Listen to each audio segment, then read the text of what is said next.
Mas Hafiz, kelihatan nggak?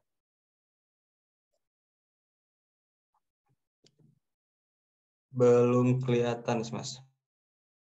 Mbak Susan, kelihatan nggak layar saya? Kelihatan. Kayaknya Bisa habis dilanjutkan dulu freeze nggak? lagi mungkin. Iya, saya crash lagi nih Zoom-nya. Oh ya udah. Oke. Oke. Maaf teman-teman, kita ada sedikit gangguan koneksi. Oke, untuk breakout room kali ini kita akan share dari masing-masing penerima beasiswa SI proses yang kami jalani ketika kami mengikuti akan mendaftar ke universitas di Swedia. Nanti akan ada kita kasih kesempatan satu untuk tanya jawab buat teman-teman yang ingin bertanya terkait dengan proses pendaftaran universitas di Swedia. Mungkin bisa dilanjut, Mas Bianto. Karena Mas Hafiz sedang gangguan teknis, mungkin langsung ke pengalaman saya. Jadi kami akan bergantian menyampaikan pengalaman kami terlebih dahulu mendaftar di universitas di Swedia. Oke, teman-teman, perkenalkan saya Susan Amelia Tumade. Saya penerima beasiswa SI untuk tahun ini. Saya mulai sekolah di Master in European and International Trade and Tax Law di Lund University. Saya ingin berbagi pengalaman ketika mendaftar dulu. Waktu itu saya mendaftar ke dua universitas. Itu ada di Lund University, jurusannya Master in European and International Trade and Tax Law, dan satu lagi di Uppsala University, Master in International and European Law and Business. Kenapa saya pilih dua jurusan itu? Karena termasuk dalam minat saya dan juga pekerjaan saya di Indonesia sebagai legal counsel. Bagaimana pengalaman pendaftaran saya waktu itu? Waktu itu saya menyiapkan skor IELTS.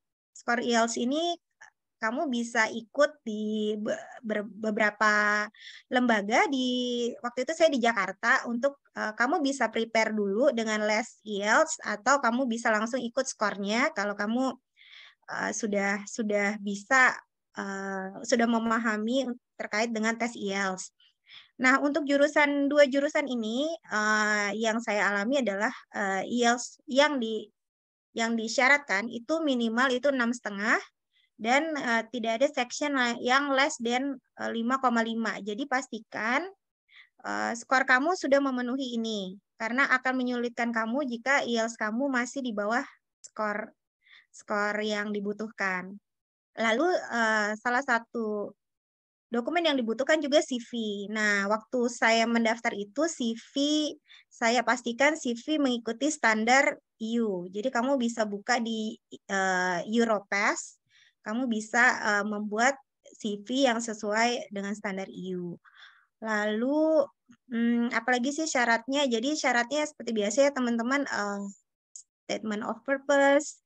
Jadi untuk yang jurusan Master in European and International itu, di Lund University, kamu harus bikin statement of purpose. Kenapa sih kamu mau ikut perkuliahan di jurusan tersebut? Nah, itu harus kalian upload di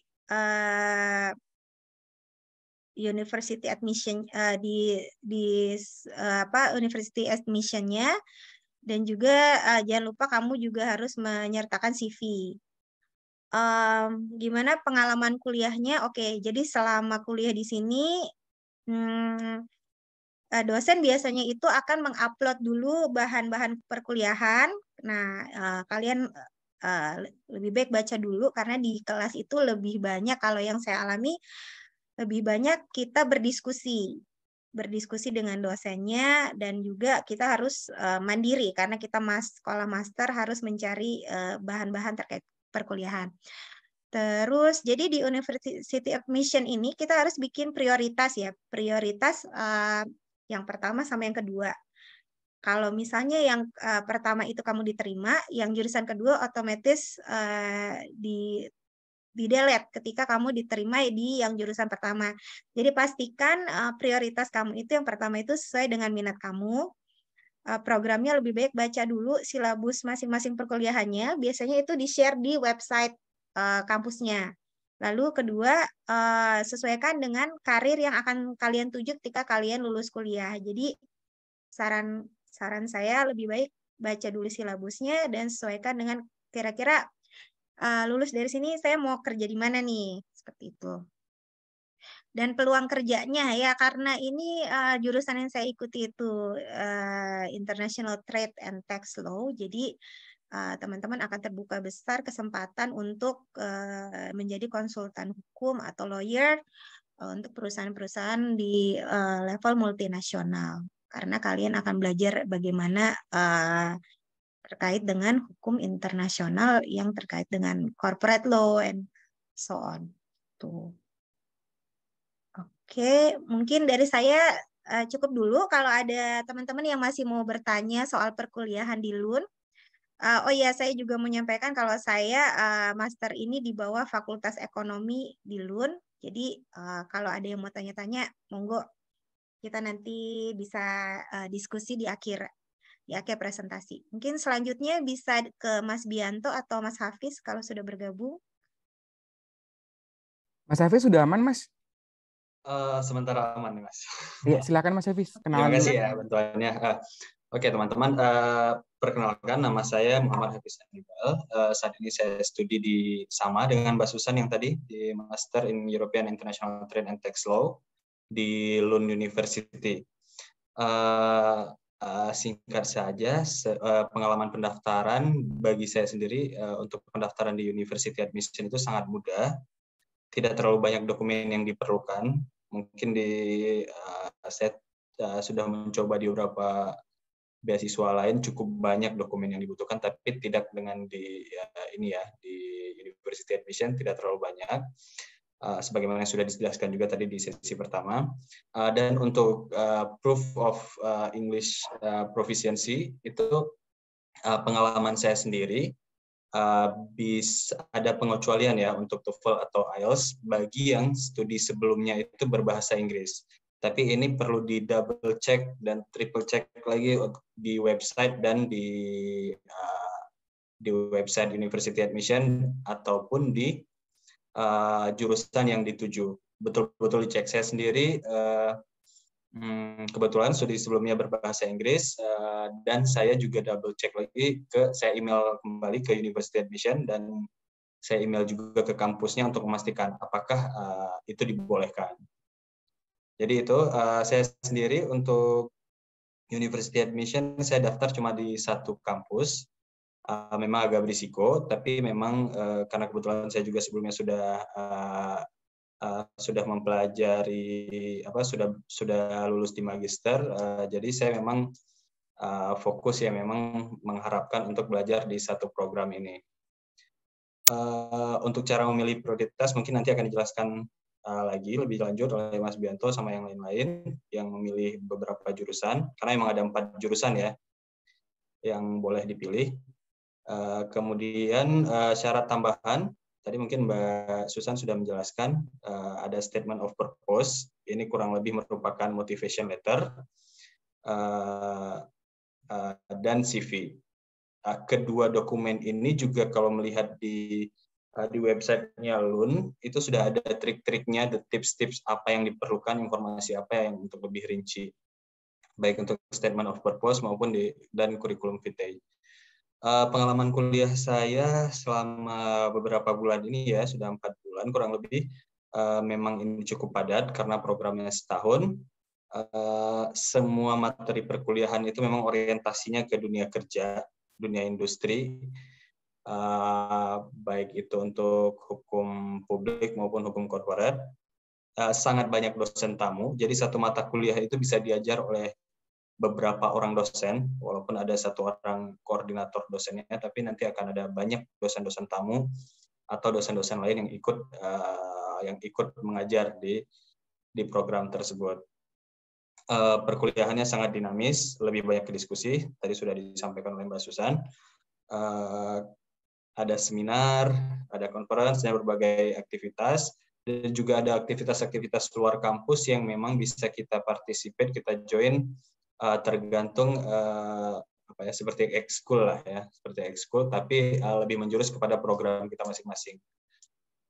Seperti berkunjung ke UNCT di Copenhagen atau di mana. Jadi memang banyak peluang-peluang tersebut. Dan juga kalau untuk tugas kuliah kebanyakan ya seminar. Seminar ini seperti sesi presentasi ya, dan juga penulisan essay seperti biasa. Untuk peluang kerja sangat luas, baik itu untuk sektor swasta, pemerintah, organisasi internasional, NGO maupun di bidang akademisi. Untuk informasi lebih lanjut bisa dicek link di Lund University-nya, dan saya rasa di semua jurusan baik itu sosial atau sains pasti kebanyakan memang punya satu page untuk yang cukup detail ya untuk jurusan masing-masingnya, yang cukup memuat informasi yang lengkap. Demikian aja dari saya, Mas.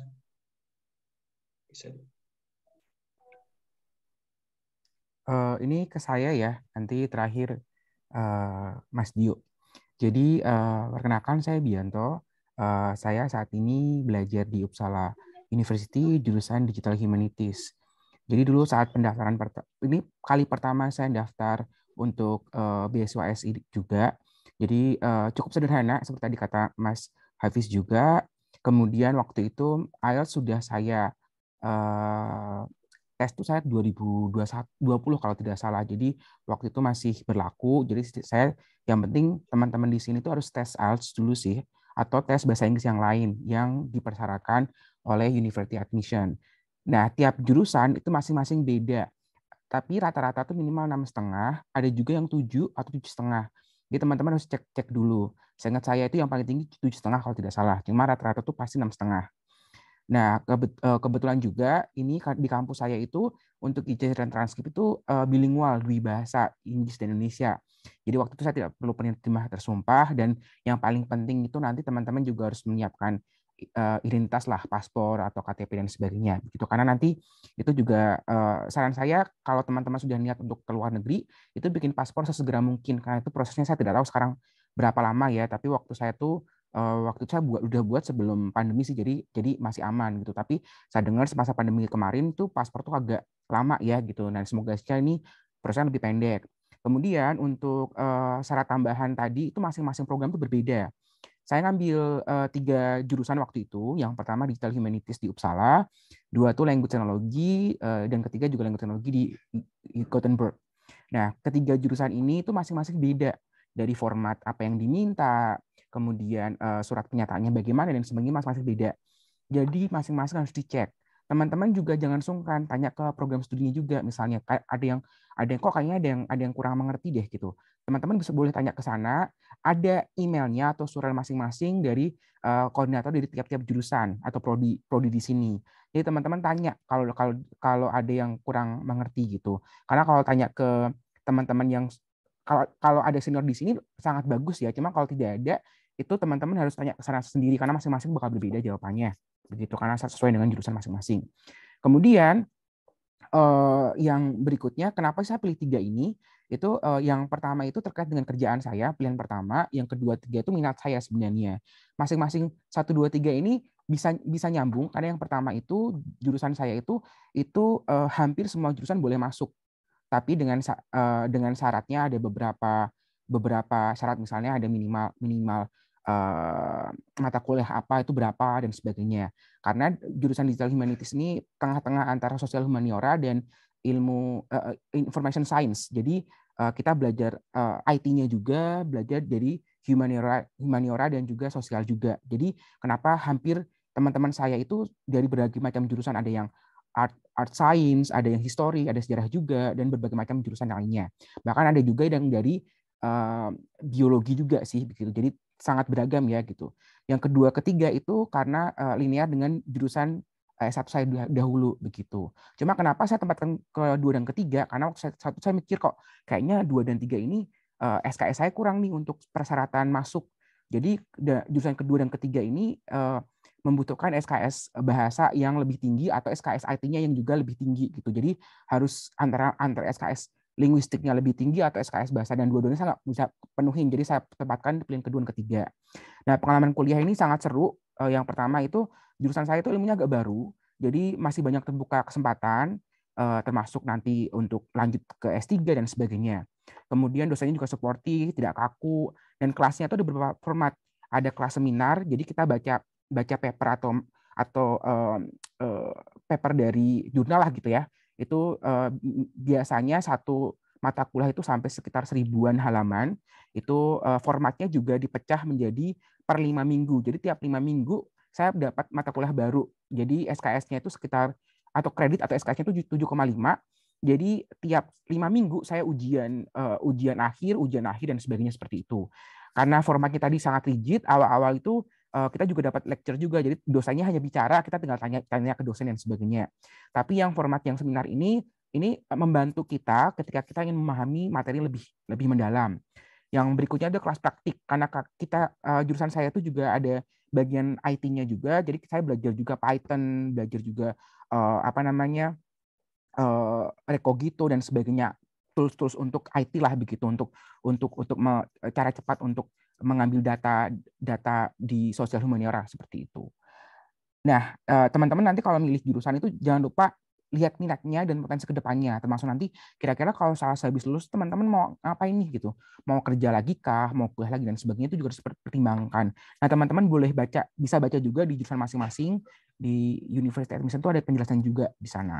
Nah, peluang kerja juga banyak sih, ada jadi ilmuwan data scientist, kerja di instansi budaya, kemudian juga linguis dan berbagai macam peluang lainnya, termasuk juga PhD. Jadi jurusan saya itu bahkan pas udah mata kuliah kedua, ketiga, jurusan udah nyawarin siapa yang mau lanjut untuk PhD, seperti itu. Ini selanjutnya Mas Dio ya, silahkan Mas Dio. Oke, ya kurang lebih udah dijelasin sama Mbak Susan, Mas Bianto, sama Mas Hafiz. Untuk pengalaman pendaftaran ya gampang di websitenya, jadi tinggal upload semua di situ. Jangan sebenarnya paling utama IELTS dan ya English semua. Kalau bisa udah di prepare sebelumnya. Terus untuk pemilihan university, waktu itu saya milih 3. Kebetulan dapat di pilihan yang pertama.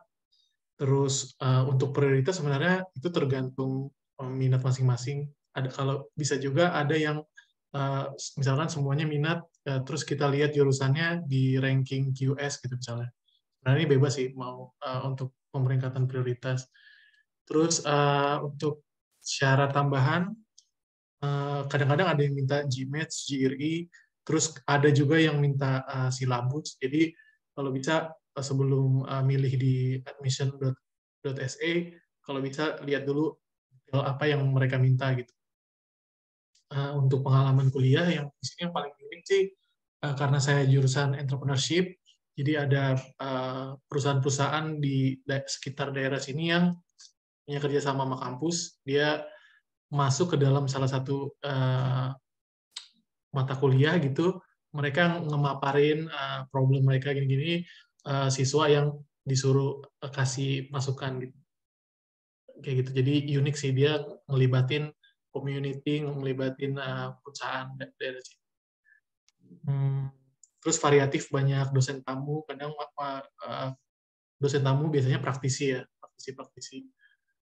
Terus di sini yang unik, kalau di Indonesia satu semester bisa jalan mata kuliah berbarengan, misalkan langsung 5 mata kuliah satu semester. Kalau di sini bisa dibagi 2, jadi kayak setengah semester 2 mata kuliah, setengah semester 2 mata kuliah. Jadi kita dalam satu waktu tuh cuma fokus di 2 mata kuliah. Jadi di sini kita nggak bikin pusing lah gitu ya, nggak banyak mata kuliah yang berjalan berbarengan gitu. Kalau jurusan saya sendiri peluang kerjanya bisa jadi entrepreneur, bisa jadi konsultan, business developer, change manager, dan lain-lain. Itu aja sih, kita kasih kesempatan untuk yang bertanya.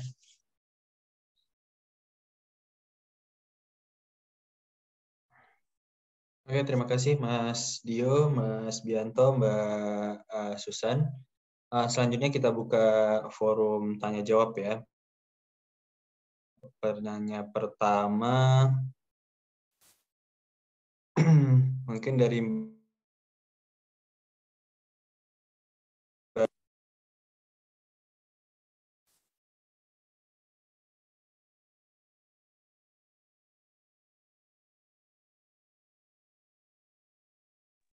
Mas Hafiz freeze lagi ya? Kayaknya putus lagi, Bianto. Oke. Ini ada beberapa yang sudah dijawab sih tadi sih kayaknya. Tadi kayaknya ada yang belum lagi nggak ya? Ini ada kayaknya dari tadi beberapa udah ada yang dijawab.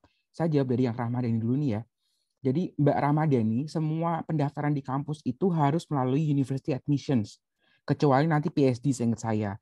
Jadi kalau S1 dan S2 itu tidak bisa daftar langsung ke kampus, harus dari University Admission, karena itu kayak kita daftar SPMB gitu.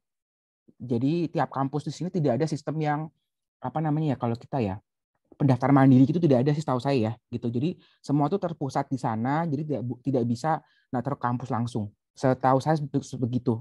Iya kan ya Mbak Susan dan Mas Gio ya? Iya, kalau sepengetahuan saya di Swedia ini semua harus lewat satu pintu ya, si University Admission. Nanti dari universitasnya akan melihat semua dokumen yang kalian sudah upload. Jadi udah nggak mesti ke masing-masing universitas lagi seperti itu. Tapi apakah ada dokumen yang harus dikirim langsung ke universitasnya? Kalian please cek lagi ke website masing-masing kampus.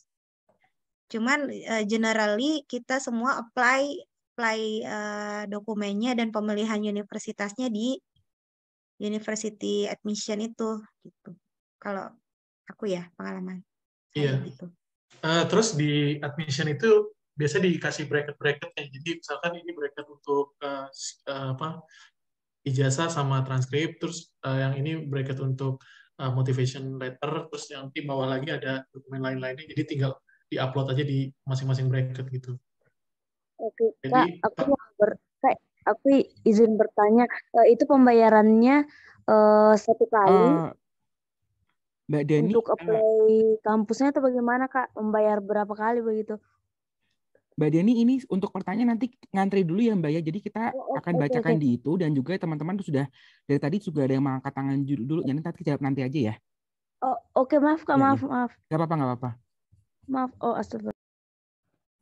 Ini saya jawab juga yang tadi sebelum nanti ke teman-teman yang lain. Nanti Mbak Susan juga boleh bantu jawab juga. Ada yang tanya, kalau untuk jurusan MBA ada nggak? Ada banyak banget. Jadi ini Mas atau Mbak Maison coba cek di University Admission, itu ada semua di sana. Saya sudah taruh linknya atau penalannya itu di chat. Jadi teman-teman harus cek di sana sendiri. Kami tidak bisa bilang nyaranin mana yang paling bagus ya Mbak, mana yang paling bagus ya Mas. Kita tidak tahu sama sekali, karena sepemahaman kami semua kampus di Swedia ini standarnya hampir mirip-mirip sih sebenarnya sih. Jadi tidak ada yang bagus banget atau apa dan sebagainya. Rata-rata hampir semua bagus dosen-dosennya, dan masing-masing itu berbeda tiap jurusan. Dan juga tiap kampus tuh ciri khasnya beda-beda. Ada misalnya jurusan tadi saya sempat chat juga, Human Computer Interaction itu di Uppsala itu masuk ke jurusan sosial, malah bukan ke sains atau ke komputer gitu, tidak seperti itu. Jadi masing-masing sangat berbeda.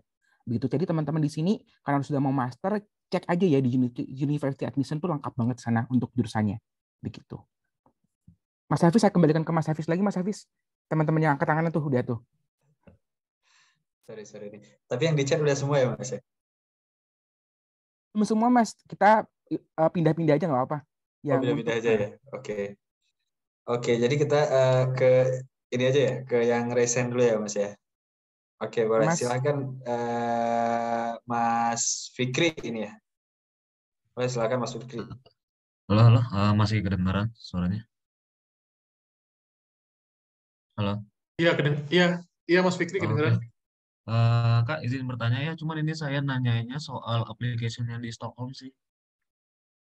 Nah, kalau dari yang saya cek itu ya, for bachelor student itu, jadi ada opsi for student in the final year of their bachelor degree gitu. Nah, kalau yang ini saya sebenarnya kurang ngerti ya, karena kan kalau yang dari jadwal application itu penutupan itu tanggal 16 Januari ya kalau nggak salah, dan mulai semester itu September. Nah, kalau misalnya student in the final year ini opsinya apakah dia boleh, maksudnya apakah dia mengizinkan pengumpulan application itu lewat dari tanggal 16-nya atau gimana tuh ya? Saya coba bantu jawab ya Mas Fikri. Jadi ketika ada pernyataan seperti itu seharusnya secara umum itu mendekati untuk akhir kuliah seperti itu.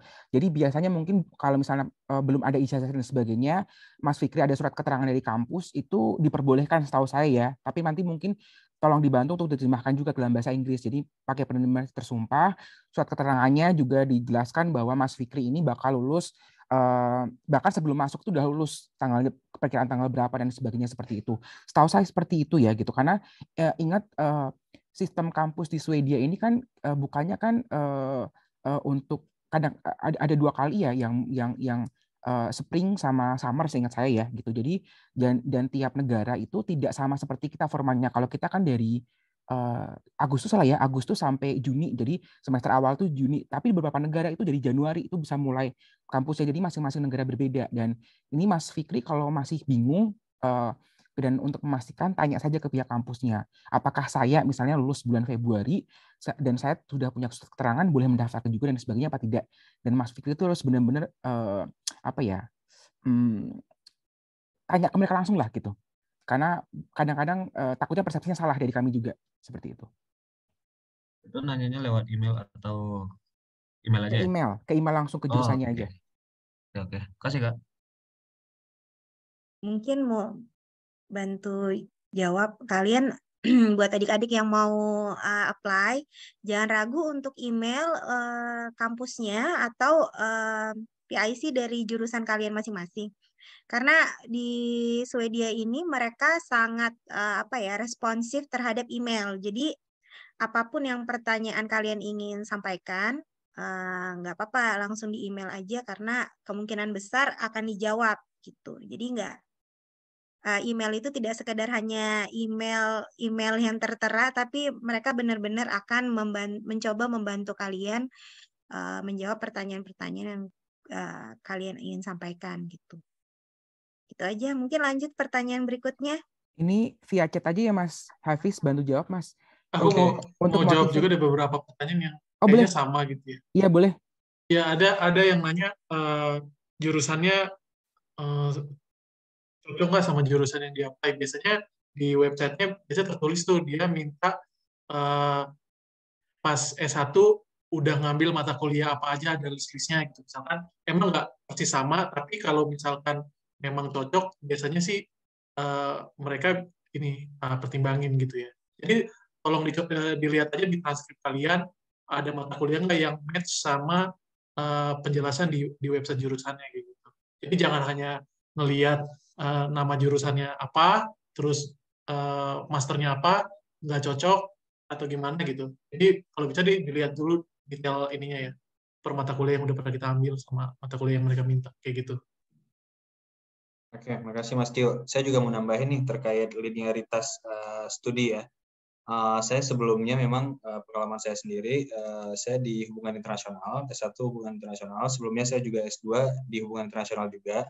Terus saya kemudian ke sini itu mengambil hukum ya, hukum. Kebanyakan sekolah hukum atau fakultas hukum dimanapun di dunia kebanyakan tidak menerima untuk calon mahasiswa yang dengan background studi non hukum. Nah, kebetulan di sini ada satu jurusan yang memang dibuka untuk mahasiswa ya, baik yang hukum ataupun non hukum dengan latar belakang yang memungkinkan mahasiswa non hukum untuk ikut masuk ke program tersebut. Nah, dari mana kita tahu memang di setiap program itu pasti ada kejelasannya, mau apapun itu dengan background apapun kita, ataupun dengan ada syarat-syarat sebenarnya tadi Mas Dio juga udah sampaikan ya, mungkin ada beberapa mata kuliah ataupun kursus yang sudah kita ikuti itu bisa jadi prasyarat untuk apply di program tersebut. Kemudian ada pertanyaan tadi ya, diarahkan ke saya sendiri itu terkait pengecualian TOEFL IELTS. Ini kalau nggak salah saya di University Admission itu ada statement bahwa calon mahasiswa yang mempunyai latar belakang pendidikan yang digunakan dalam bahasa Inggris, tapi itu cuma bisa dibuktikan untuk di dalam ijazah. Jadi di ijazah ataupun di transkripnya dicantumkan bahwa studi ini dilakukan dengan medium of instruction in English gitu, ataupun ada list negara-negara kalau kita lulus dari negara-negara tertentu seperti Amerika misalnya yang memang English speaking country, itu memang tidak diperlukan TOEFL atau IELTS. Tapi untuk memastikan kalau yang masih ragu-ragu, lebih baik memang tanya langsung email ke University Admission ataupun programnya. Udah gitu aja. Ada lagi yang mau speak up di ini? Oh, ada Monica Faradila, silakan. Oke, thank you Mas Hafiz atas kesempatannya. Mungkin pertanyaan saya akan lebih ke Mas Bianto. Kebetulan saya berencana untuk memilih universitas yang berbeda juga, meskipun jurusannya memang bukan Digital Humanities. Nah, mungkin Mas Bianto tahu ya, kalau misalnya di-apply di Luni University kan program spesifik dokumennya tuh rinci. Dari template-nya, apa aja pertanyaannya, pokoknya itu semua udah di-provide. Berbeda dengan spesifik program di Uppsala sama Gothenburg. Yang pertanyaan pertama, di Uppsala sendiri kan general requirement untuk bachelor itu minimal 180 ICTS. Nah, apakah saat submit dokumen di University Admission-nya, itu kita perlu mensubmit dokumen konversi dari SKS ke ICTS. Terus yang kedua, di Gothenburg, tadi sebenarnya aku checking juga untuk language technology, itu kan dirinci setidaknya di sarjana tuh pernah belajar beberapa related program yang mendukung. Nah, kalau di LUN, biasanya kita disediain ini kayak summary sheet, apakah apakah pelajaran tersebut udah kita pernah pelajarin di sarjana. Mungkin kalau case yang kayak Gothenburg, kita bisa nggak ya inisiatif buatin summary sheet-nya nanti ketika submit di Univ Admission. Thank you, Mas. Kalau saya selalu jawab aja, Mbak. Jadi kalau misalnya kita inisiatif, itu saran saya sih lebih baik tanya dulu, Mbak, ke pihak kampusnya. Jadi benar-benar tanya, pastikan butuh dokumen ini apa tidak, gitu. Karena kalau kita inisiatif, terus mereka juga kan pasti mereka bakal ngambil dokumen yang mereka butuhkan, dan ternyata itu mereka tidak ngerti ini apa, mereka bakal ambil, Mbak, begitu. Jadi saran saya yang pertama, kalau Mbak di LUN ini nanti yang online nggak sih, Mbak? Nama jurusannya apa yang di LUN? International Marketing Brand Management. Oke, nah itu tanya ke pihak sana aja, gitu. Karena masing-masing kampus itu berbeda sistemnya, masing-masing jurusan berbeda. Bahkan saya juga cerita juga, ada teman saya yang ngira jurusan A itu Human Computer Interaction itu masuknya ke sains, padahal tidak. Di Uppsala dia masuk ke sosial, dan pas kuliah itu sosial kan sendiri ya, kita banyak baca paper dan sebagainya, lebih banyak diskusi dibandingkan dengan ngurusin komputer lah gitu. Jadi Mbak Monica juga harus benar-benar cek lagi rincian mata kuliah dan sebagainya. Kalau untuk SCTS dan sebagainya itu pas saya itu tidak perlu di jurusan saya, tapi saya tidak tahu jurusan lain. Jadi Mbak Monica ada baiknya tanya langsung ke jurusannya. Ini waktunya, ini karena Natal, biasanya awal-awal Januari lah, mungkin baru bisa dibalas. Jadi sebisa mungkin secepat mungkin tanya ke jurusan, pastikan pertanyaannya yang Mbak Monica ragukan apa dan sebagainya, supaya nanti bisa dijawab dengan lebih sempurna lah begitu dari kampusnya. Semoga menjawab, Mbak ya. Iya, aku mau nambahin juga sih. Biasanya sih gini ya, kalau misalkan dia mau lebih tahu jauh tentang jurusan kita, biasanya dia bakal minta silabus. Jadi kalau bisa di prepare aja dulu silabusnya, karena kan silabus biasanya pihak kampus tuh. Jadi kalau bisa di ini aja dulu gitu, di prepare silabusnya. Karena mereka saya nanya detail jurusan-jurusan apa yang mereka mau lihat gitu. Oke, thank you Mas Dio sama Mas Bianto atas jawabannya. Iya, Ini ada pertanyaan di chat, ada dari Mas Irhamni. Untuk motivation letter itu harus dicantumkan alasan memilih kedua jurusan untuk satu motivation letter atau bagaimana? Dipisah ya Mas ya. Jadi jangan sampai satu motivation letter untuk dua jurusan yang sama atau jurusan yang berbeda. Jadi kampus yang beda.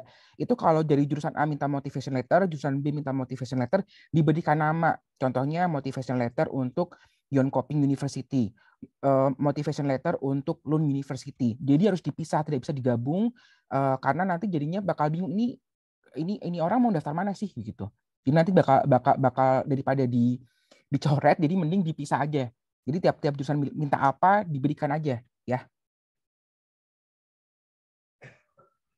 Iya, mau nambahin juga sih Mas Bianto. Karena kadang-kadang di beda jurusan kan motivation-nya beda tuh ya. Biasanya kan pasti nggak satu motivation untuk beberapa jurusan gitu. Nah itu biasanya dipisahin karena portalnya satu, ya yang tadi dibilang Mas Bianto ya. Nah, namanya benar-benar detailin gitu. Nama mereka kadang-kadang kan ditanya ada motivation letter, terus ada letter of intent gitu. Nah itu namanya dibedain. Jadi mereka nggak perlu buka yang motivation letter yang bukan untuk mereka gitu. Jadi masalah penamaan filenya juga penting sih.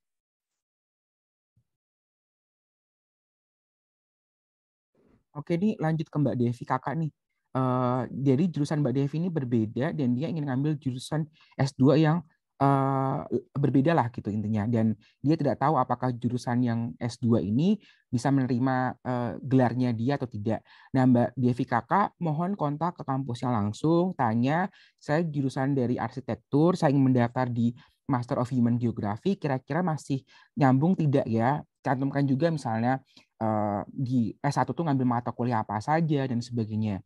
Jadi kalau tanya ke kami jelas tidak tahu, tapi yang jelas beberapa kampus tuh sangat terbuka, tapi ada juga yang tidak terbuka. Contohnya tadi Mas Hafiz juga cerita ada di S1 hukum, ada S2 hukum yang hanya untuk anak hukum linear, ada yang tidak juga mungkin bisa dan sebagainya. Jadi Mbak Devi mohon langsung tanya ke pihak kampus saja, kira-kira bisa masuk apa tidak dan sebagainya. Ya, benar sekali. Setiap pertanyaan, setiap ada keraguan, langsung ditanyain aja baik ke University Admission ataupun ke program jurusan itu. Selanjutnya yang udah raise hand, Mbak Intan Neno, silahkan. Baik Kak, terima kasih. Mohon izin.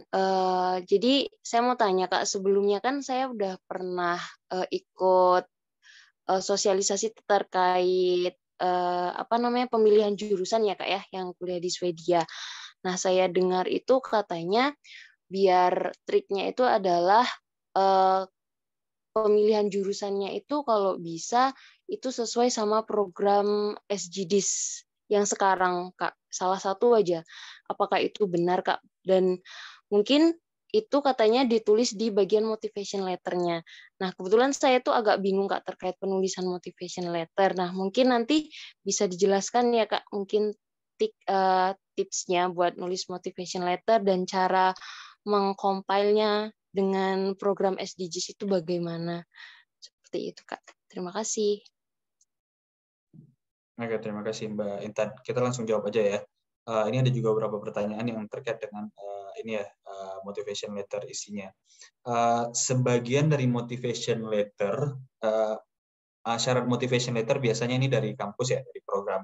Sebagian ada yang sudah diberikan format, ada yang tidak diberikan format. Ada yang dalam bentuk menjawab beberapa pertanyaan, ada yang mengarang bebas lah ya, tanpa ada kisi-kisi atau pertanyaan tertentu. Nah, memang di Swedia sangat terkenal dengan negara yang menganut prinsip sustainability itu memang sudah embed ya, sudah ada di dalam semua hal di Swedia dan penting untuk diinklusikan ke motivation letter kita. Tapi tentunya kita memang harus melihat dengan jeli ya relasi antara jurusan yang kita tuju, background pendidikan yang sudah kita punya dengan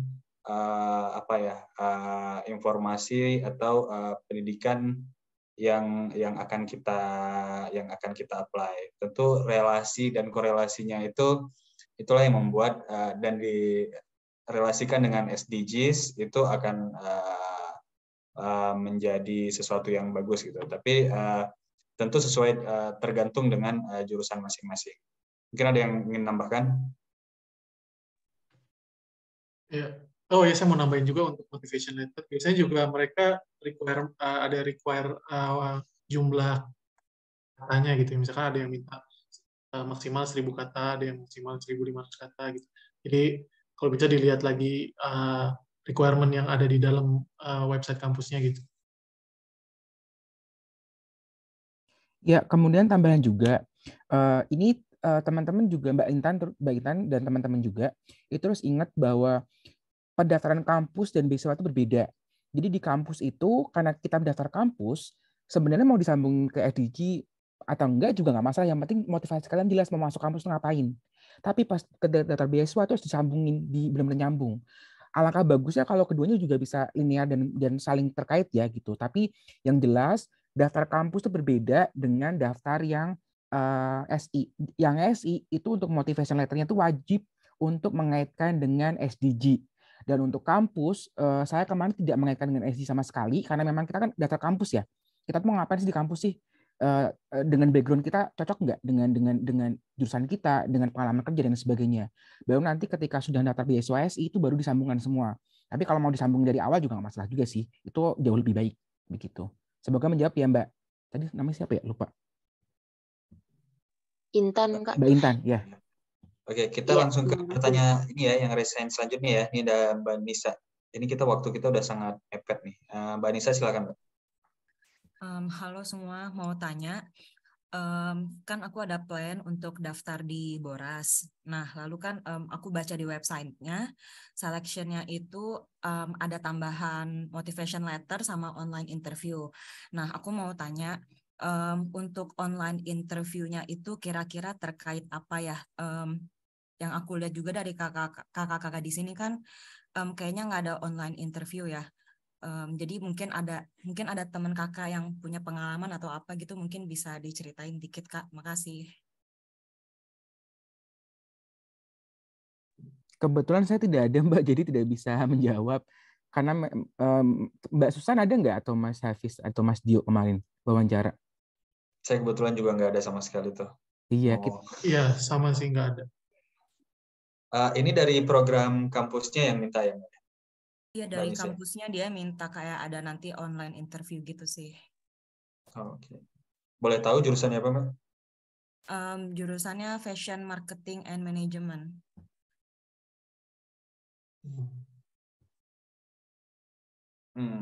Untuk sharing experience kita belum bisa sih Mbak ya, karena emang belum pernah mengalaminya.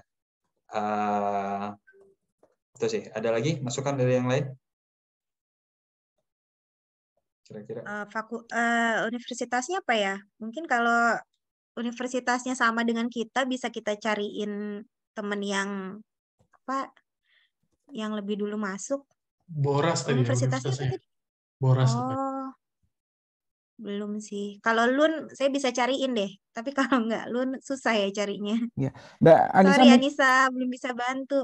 Mbak Nisa mungkin boleh coba japri IG-nya PPI aja Mbak Nisa, coba tanya gitu misalnya ada teman-teman dari Boras gak gitu. Betul.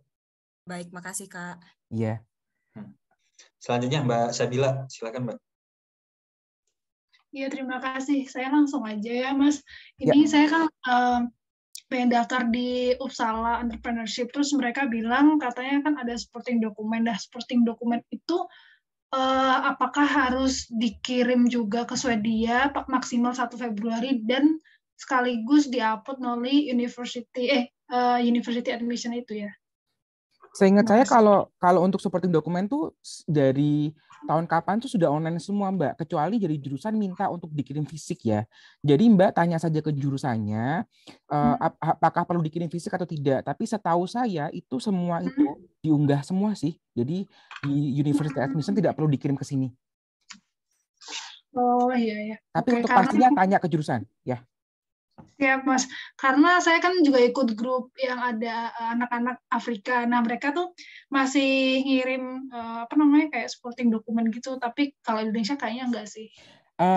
Mbak jangan pernah tanya baik misalnya saya pun sudah di sini, saya nggak berani menyarankan Mbak untuk kayak udah kirim aja dan sebagainya. Yang paling jelas kalau ada Mbak ingin tahu informasinya langsung ke jurusannya, itu mereka bakal senang hati jawab. Kalau sesama masih pendaftar, apalagi pendaftar atau mungkin yang saya atau teman-teman di sini pendaftar aja berbeda Mbak pengalamannya. Jadi saran saya jangan pernah percaya dengan apa yang disebarkan di grup. Jadi lebih baik tanya langsung ke University Admission atau ke prodinya langsung. Itu akan jauh lebih baik dan Mbak akan dapat jawaban, oh ini nggak perlu kok, ini perlu atau enggak dan sebagainya. Begitu. Makanya kami disclaimer terus dari tadi penafian bahwa pengalaman kami bakal sangat berbeda masing-masing dan kami tidak bisa menjawab semua pertanyaan. Tapi yang jelas masing-masing program studi, masing-masing admissions office-nya dari kampus tuh akan menjawab dengan senang hati. Begitu. Semoga menjawab ya Mbak ya. Iya, makasih banget Mas Bianto. Ya, terima kasih. Ini kebetulan kita sudah jam 3. Sudah saatnya kita tutup. Ada pertanyaan yang belum ini nggak ya dari chat ya? Banyak Mas sebenarnya. Ini intermezzo dikit kali ya Mas ya. Ada tanya, kuliah di Swedia sulit nggak sih dapat nilai bagus? Yang pertama jelas menurut saya, ini teman-teman juga bisa nambahkan, sebenarnya enggak. Kalau di kampus saya itu cuma ada nggak lulus dan lulus dengan cum laude lah, distinction. Karena kenapa? Karena hampir semua dosen di sini itu berharap kita tuh lulus. Kalaupun nanti kita gagal, pasti disuruh remedial. Kalau kita misalnya nggak mampu sama sekali, contoh yang paling kelihatan di situ bahasa biasanya. Itu memang akan sangat menghambat teman-teman semua. Tapi yang jelas, kalau komunikasi teman-teman kalian bagus, ke dosen juga bagus, ke teman-teman sekelas juga bagus, seharusnya lulus kalau mengikuti semua tugas dan hadir di kelas dan sebagainya. Seperti itu. Jadi susah apa enggak itu relatif. Betul sekali. Fis, ini ada pertanyaan menarik nih. Apa plus minus ambil master 1 tahun atau 2 tahun? Ayo. Oh iya, itu juga perlu pertimbangan ya 1 tahun dengan 2 tahun karena itu nanti terkait dengan kehidupan di Swedianya yang jadi dari sisi imigrasinya Swedia itu untuk yang tinggal di Swedia lebih dari 1 tahun itu akan mendapatkan nomor namanya personal number. Personal number itu akan sangat berguna bagi yang akan tinggal di sini karena itu nomor itu seperti ini ya, seperti apa ya, social security-nya di Amerika kali ya. Jadi nomor itu akan digunakan untuk akses ke kesehatan dengan gratis, ke pendidikan kalau yang bawa keluarga untuk pendidikan anak atau apapun. Nah itu ada benefitnya untuk yang studi di atas setahun. Itu mungkin bisa jadi pertimbangan bagi teman-teman. Ya, aku mau nambahin juga sih untuk yang setahun, untuk yang 2 tahun tuh biasanya di semester akhir harus ada tesis ya, jadi full tesisnya emang tesis besar gitu ya. Sama biasanya kalau 2 tahun itu dikasih kesempatan juga di semester 3 itu bisa magang, bisa exchange, bisa kuliah juga gitu. Perbedaannya itu sih. Kalau yang 1 tahun kalau nggak salah ada juga tesis ya, tapi bukan yang biasanya lebih sedikit ya, biasanya 15 kredit gitu. Ya, setahun 2 tahun itu sebenarnya tergantung dari teman-teman juga sih. Mungkin yang setahun dari Mbak Susan dan Mas Hafiz itu kan karena udah punya pekerjaan yang tetap dan stabil ya, bakal kembali ke Indonesia gitu. Nah, untuk kami karena dari SGP itu kan sebenarnya kita agak harus balik ke Indonesia. Ya kita rencananya saya sendiri ya itu pengen rencananya habis lulus pengen coba cari kerja di sini gitu. Jadi kalau teman-teman yang mau setahun 2 tahun itu tergantung dari teman-teman. Cuma tadi ada benefit-benefit yang mungkin berbeda dari untuk 1 tahun 2 tahun. Kalau 2 tahun tuh ya teman-teman jadi bisa bersosialisasi lebih banyak, bisa berinteraksi dengan orang-orang sini atau jalan-jalannya lebih banyak juga kalau libur karena kita liburnya tuh kalau musim panas itu sekitar 3 bulan ya Mbak ya, Mbak Susan ya. Kalau musim dingin seperti ini hampir nggak sampai sebulan sih, tapi kita libur jadi kita bisa pergi lah atau jalan dan sebagainya. Kan kalau kuliah terus pusing ya, gitu. Oke, ada lagi Mbak Susan? Last remark? Mungkin nggak ada sih. Oke, kalau gitu kita cukupkan di sini ya, teman-teman. Kalau ada pertanyaan yang memang belum terjawab atau pertanyaan yang jawaban dari kita belum memuaskan, mungkin bisa ditujukan ke PPI kali ya, media sosialnya PPI supaya bisa tersalurkan. nanti kita juga akan komunikasi dengan teman-teman PPI. Untuk sekedar informasi, sesi ini kita sebagaimana yang sudah diinformasikan tadi bahwa sesi webinar kali ini itu terkait dengan university admission ya, untuk dapat diterima di kampusnya. Adapun untuk informasi terkait dengan beasiswanya sendiri, beasiswa SI Swedish Institute, kita akan